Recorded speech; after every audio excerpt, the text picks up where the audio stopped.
Right. So Punch is a NASA mission. Here's the who, what, where, when, why, how. But in brief, there are 4 satellites we're launching into a polar orbit.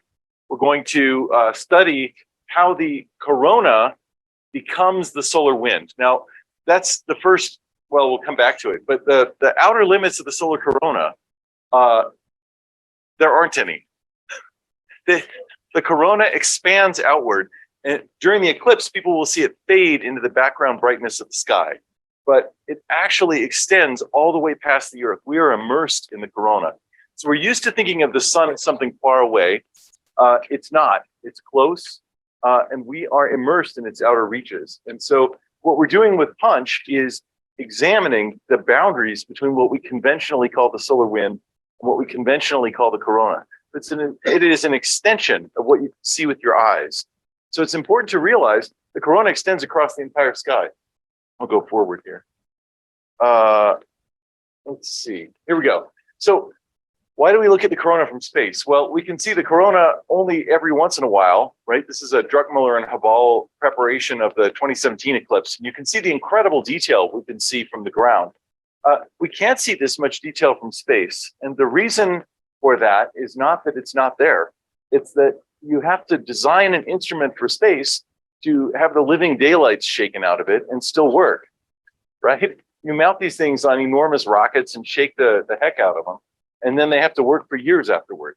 And so the result is that they're not as good as what you as an amateur can deploy at the eclipse. But of course, we get to see the sun all the time. So to compare, this is the most detailed view of the outer solar corona that was ever made. And you can see, yeah, it's detailed, but it does not stand out the way that Druckmüller picture did. And that's the reason why is the instrument itself. The outer corona is something that you probably won't see unless you bring special cameras to the eclipse, because even at this distance, about 4 or 5 solar radii from the sun, it will have faded into the sky brightness. But Punch will be looking much farther out and seeing stuff. Incidentally, I wanted to pause here and point out, I think I mentioned it before, people don't even think to wonder what an electron looks like, right? Electrons, the things that are powering the lights. This is electrons. When you see the solar corona, you are seeing electrons. There's ions mixed in with it, but the ions don't reflect sunlight, or at least not as much. Okay, here's an example of the corona extending all the way out into the solar system. This is from a few years ago now, taken from the Stereo spacecraft. And what you're seeing is kind of a weird projection of the sky in polar coordinates centered on the sun. So the limb of the sun, which should be a circle, is a straight line over on the far right. And you've got a logarithmic scale of radius, right? So 1 degree is the size of your thumb at arm's length, right? 10 degrees is the size of your fist at arm's length. And over on the far left, you've got 90 degrees from the sun. So this was Stereo looking back toward the Earth from heliocentric orbit. It was orbiting the sun, looking back toward us. It had this suite of 5 instruments still operating called SETF that were designed to track coronal mass ejections, the origin of space weather. And here you can see one forming deep in the corona, the movable loop, and extending out through the parts of the corona you'll see during the eclipse, and crossing all the way over the void, sweeping past Venus and impacting the Earth. This gauge here is being driven by an in situ spacecraft that was sampling the solar wind near the Earth. So as you can see, as the CME sweeps over the Earth, the density gauge pegs. Really neat. So what Punch is doing is imaging this area. Of course, there's lots of interesting changes in texture and so forth of the corona as you go out and of the solar wind. And you will notice that true to form, the interesting stuff always happens right at the boundary between instruments. So the Punch field of view extends seamlessly from the outer corona over on the right, all the way out to 45 degrees from the sun. So once it flies, we'll see the material that you're seeing during an eclipse coming all the way across the sky, sweeping over the Earth. Really neat stuff. And over on the right, that's the view in real coordinates of the Stereo fields of view. The sun at the center, it's barely visible, but it only covers near the plane of the ecliptic. And so punch will cover all the way around. We're excited about that. This is just so you have a picture of what punch is. We're building 4 spacecraft. There's each one carries one instrument. On the left is NIPI, the Narrow Field Imager, which is a coronagraph. That's a telescope in the back, looking through a very, very deep baffle with a small filter in the center that blocks out the sun.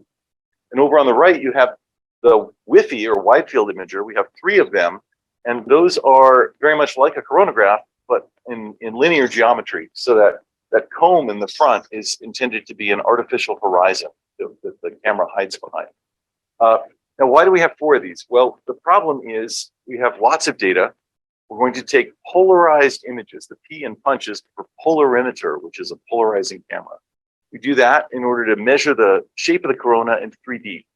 The corona is polarized. If you bring polarizing lenses to the eclipse, you will notice that the corona is polarized. And the degree of polarization lets us measure where things are in 3 space. That's kind of neat. We're doing that with Citizen Kate, which you'll hear about from Amir shortly. Where was I going with that? Oh, right. So we have lots of data. We had to get it back. We had to keep the spacecraft near the ground stations. And that meant there was a planet in the way.